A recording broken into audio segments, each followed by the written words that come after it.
Hey, what's up, YouTube? So, I was gonna bring everyone to conclusion of the Gauntlet series, which is this character's final video, unfortunately. And this character met an unfortunate death.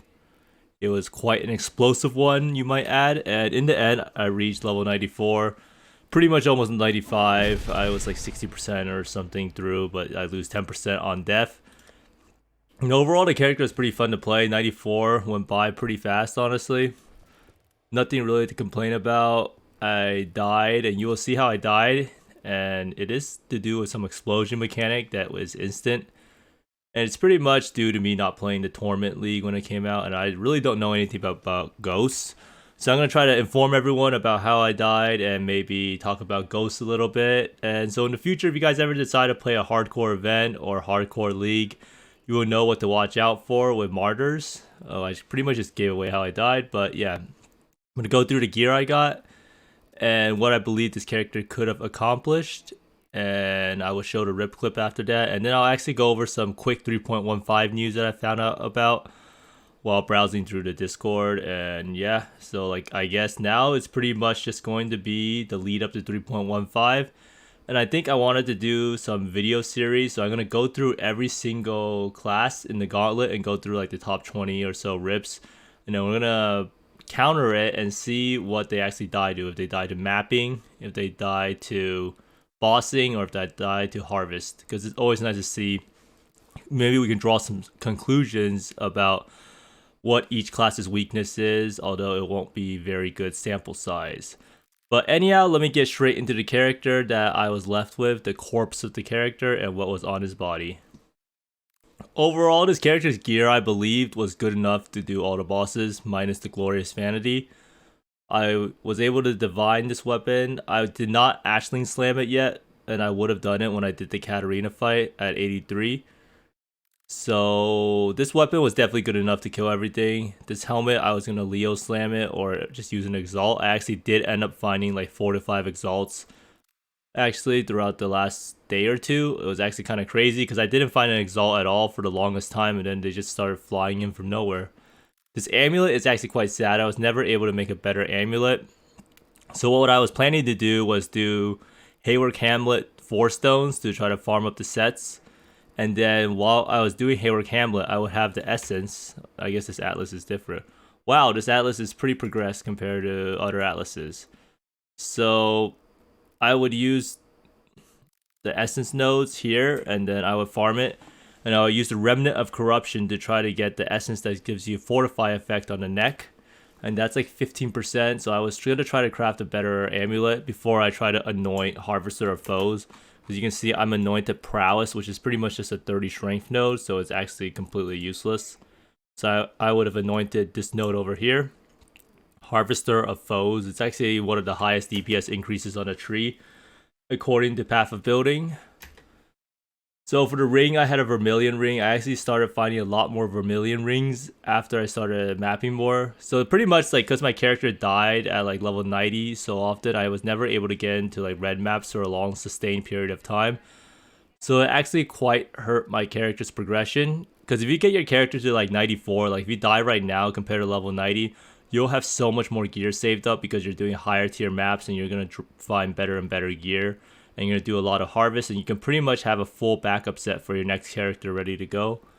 So I think that's like the main thing to consider in the next gauntlets, is that if you're not competing for like rank 1 overall, it's probably a pretty good idea to save some of your gear up and have a backup character or tab so that as soon as you die, you can just immediately re-roll.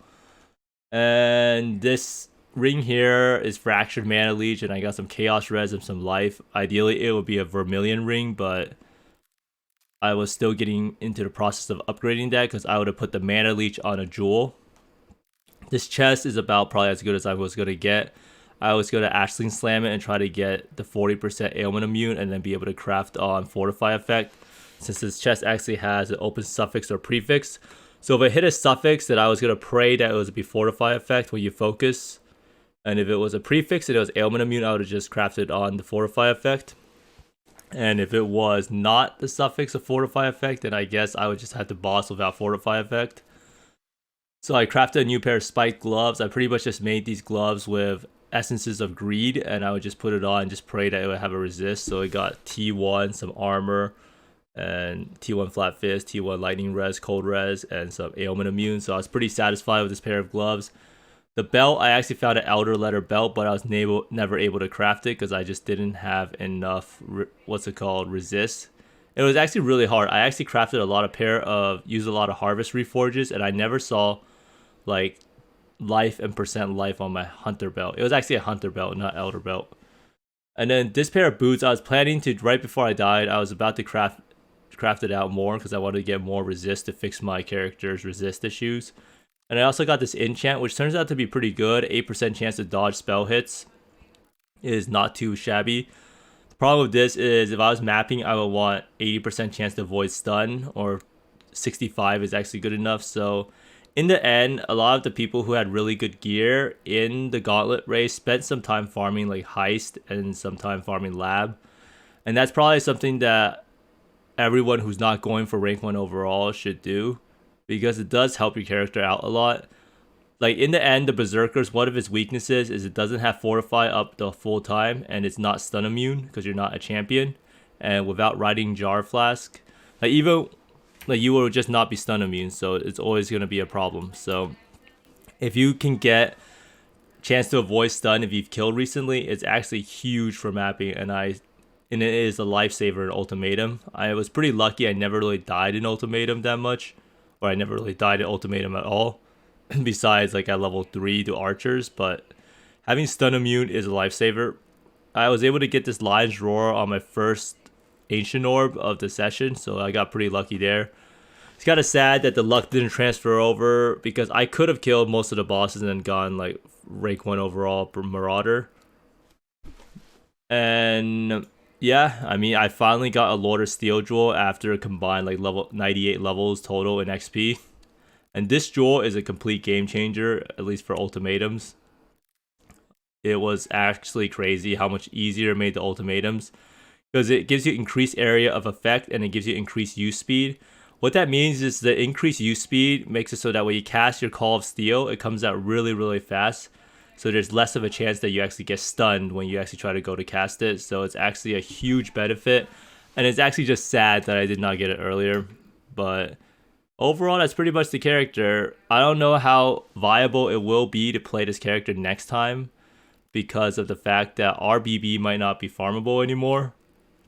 Because right now, the only reason why Lighthouse is so farmable is because you can make it the only map that drops if you don't complete Barrows, Shipyard, or Mausoleum. In fact, these maps don't even show up when you take out the stones. So if you take out the stones right here, then it's the only T5 map. So it actually makes it very easy to drop if you have this as your only region.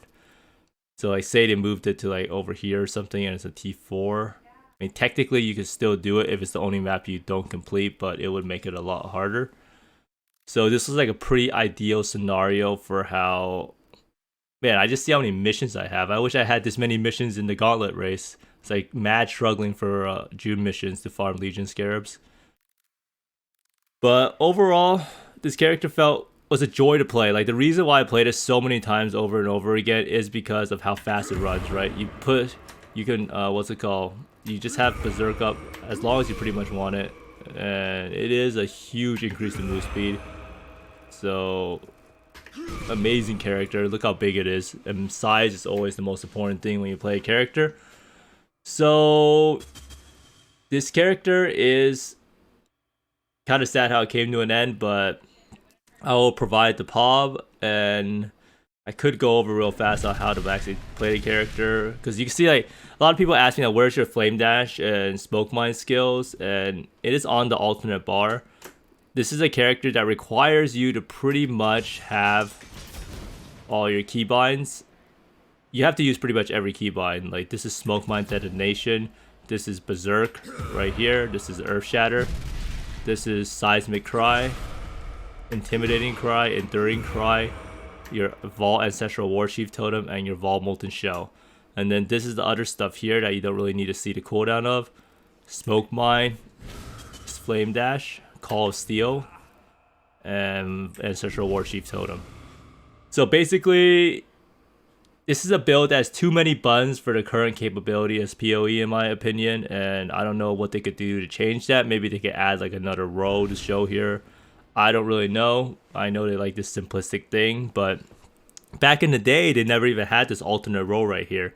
You wouldn't even be able to play like some summoner builds because you wouldn't have enough keybinds. So they have made some progress on that. So maybe the next league, they'll add some improvements to the skill bar feature, because it is actually pretty annoying playing without being able to see more cooldowns, especially with how complicated the rotation is for this character.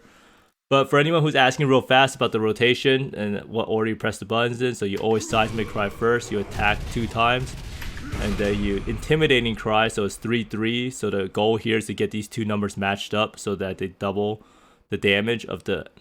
So this one does exerted attacks deal double damage. This is each attack you do deals, what's it called? I think it's 20% more damage per previous attack. So you do 3 and then 2-2. So this is like already 3 other attacks, so 60% more damage now from this one, and then now it is 80% or 100% more damage because you've attacked 4 times already. So this 100% more damage gets multiplied by Intimidating Cry, which is double damage. So this last attack you do is 200% more damage. So that's basically the general gist of why the character does so much damage with so little gear involvement. Is just the fact that you have Seismic Cry and Intimidating Cry scaled on top of one another. So before, this thing used to be, Seismic Cry used to be 30% more damage per previous attack exerted. So your last attack would do like what, 120% more, right? Yeah, 120% and 240%. But now it is only 80% times 2, 160%. So it's like somewhere around like a 30% damage nerf. So last Gauntlet, it was a lot more easy to play because your damage was just so much higher. But hopefully that gives you some insight into the character. If other people want to see a guide, I can make a more in-depth one about it. But passive tree is relatively almost completely the same. There is some pathing choices you could take for going this way if you wanted to check out where you put your Glorious Vanity jewel. You could also put Lethal Pride jewel here and try to get Fortified effect on these nodes. Or the thing about this build is like, this is a pretty like niche build just for the Gauntlet in my opinion, because normally you would not play these builds even in like regular hardcore because it's just like too much tankiness, I think. And there's always a nice balance between clear speed and how tanky your character is. And on softcore, there's definitely better melee builds in my opinion than this build, because you can clear a lot faster, and yeah, and you can also, you don't need the survivability, honestly.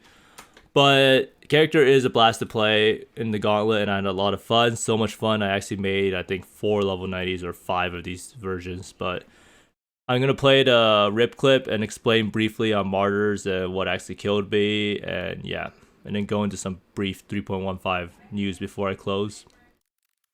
Here's the rip pretty much right now. So I don't know. I don't have the clip ready. I don't know why it won't let me clip, but basically this is what happened. I'm pretty much just doing this Dunes map. I'm trying to farm out Glorious Vanity. I put a Winged Legion scarab on it, so you can see here that it will say area contains a Legion counter in general.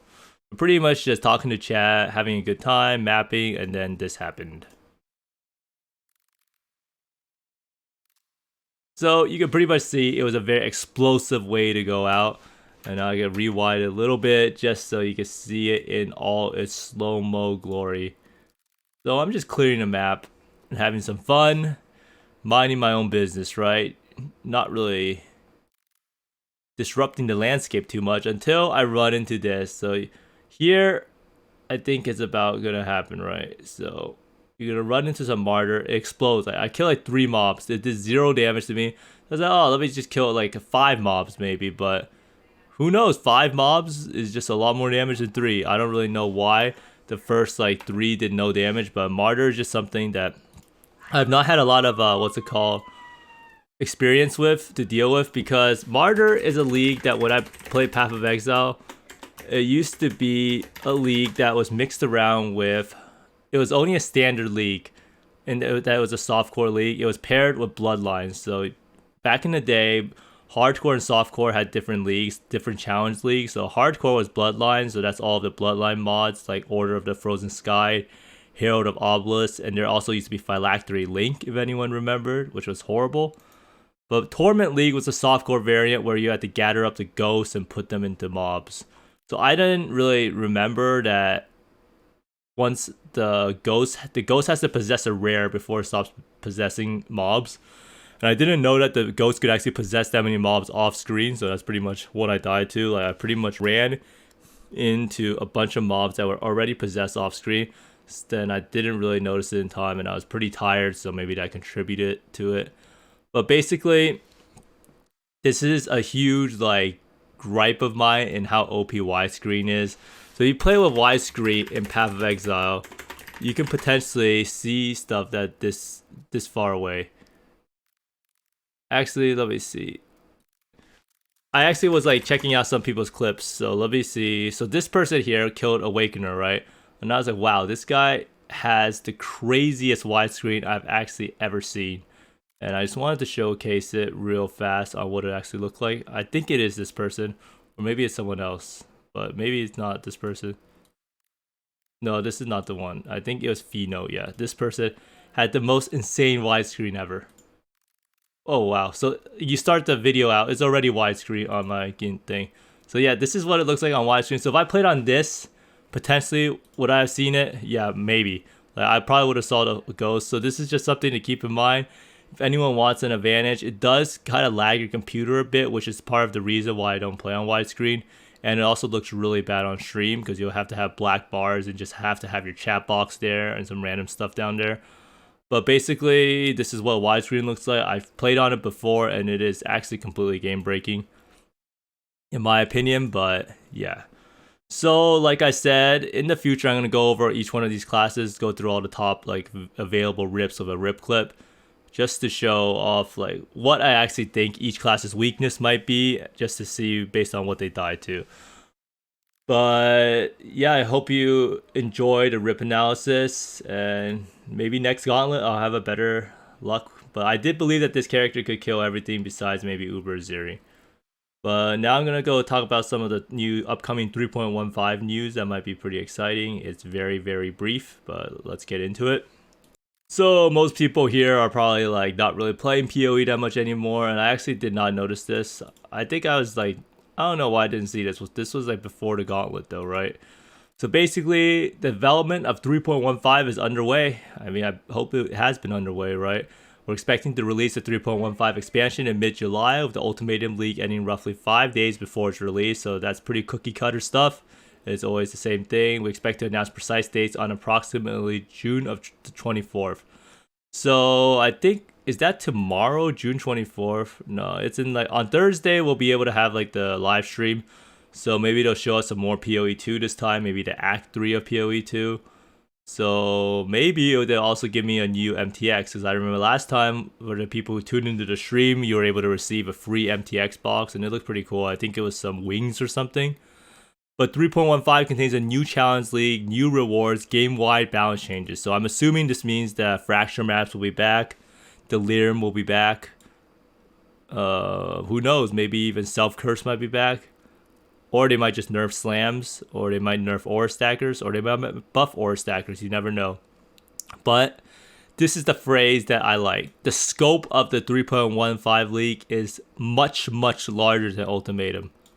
Or it says a bit larger, but I like to exaggerate and say it is much, much larger. So this line has me excited that the next league will be a banger. So yeah, I hope the next league will be a lot better. And this news gives me much great hope. But if you like the content, be sure to like and subscribe. I will probably be trying out a new build in PoE in the coming days now that Gauntlet is over. So I'll have to try to brainstorm and think about what I want to do. But thanks for watching, everyone, and I hope you find more mirrors and exalts than I do, and see you next time.